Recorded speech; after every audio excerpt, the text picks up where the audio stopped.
Hello students, we're going to start on a new topic today. We are finished with our hormone classes. In the next lecture, we will explore the actions of the hydrophilic hormones and how they exert their action. Let us begin with the hydrophobic hormone. And the hydrophobic hormones travel in the bloodstream, so let's represent that first.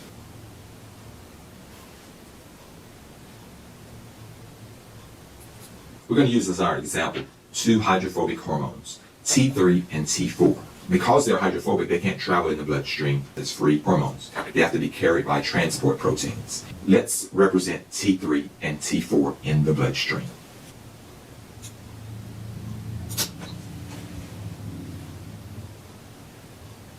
Here we've represented T3 and T4 in the bloodstream. However, T3 and T4, because they're hydrophobic, they can't travel through the blood as free hormones. They have to be carried by a transport protein. So let's represent that transport protein here.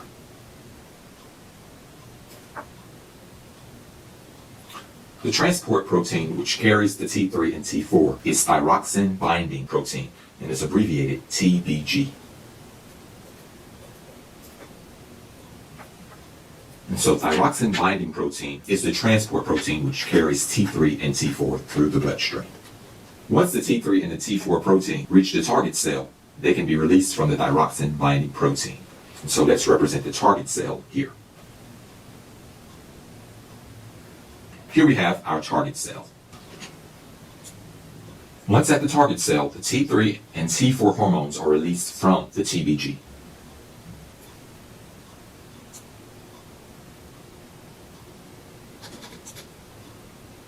Now that the T3 and T4 are released from the TBG, they can now enter the target cell.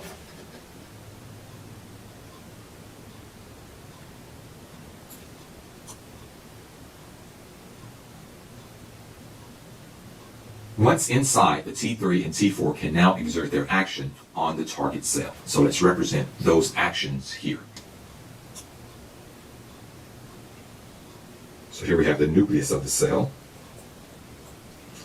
And within the nucleus, we have our DNA. Also in the cell, we have the mitochondria. So we have a mitochondrion here. Another element of the cell acted on by the T3 and T4 hormones are the ribosomes. So we'll represent that with one ribosome here. And so these are three target organelles affected by the thyroxine hormones. And so T3 can act upon the nucleus. It actually enters the nucleus and affects transcription. And this transcription can cause the production or the synthesis of protein. So here, so T3 can cause changes in messenger RNA transcription and protein translation. T3 can affect the mitochondria and cause changes in metabolism or energy production. And most people are familiar with the thyroid causing changes in metabolism. And lastly, T3 can affect ribosomes, and ribosomes, as was shown in the first example, affects protein translation. And so these are all the effects by T3. What are the effects caused by T4? T4 differs from T3 in that it has one additional iodine atom. So what happens here, the T4 molecule loses an iodine atom and becomes T3. And then it enters here and exerts all of the effects caused by T3. And so this is how T3 and T4 affect the target cell.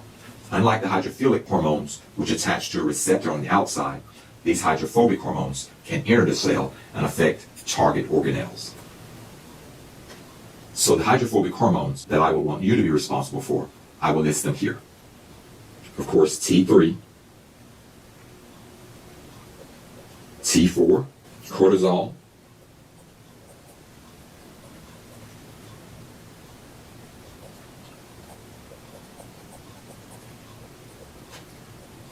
testosterone,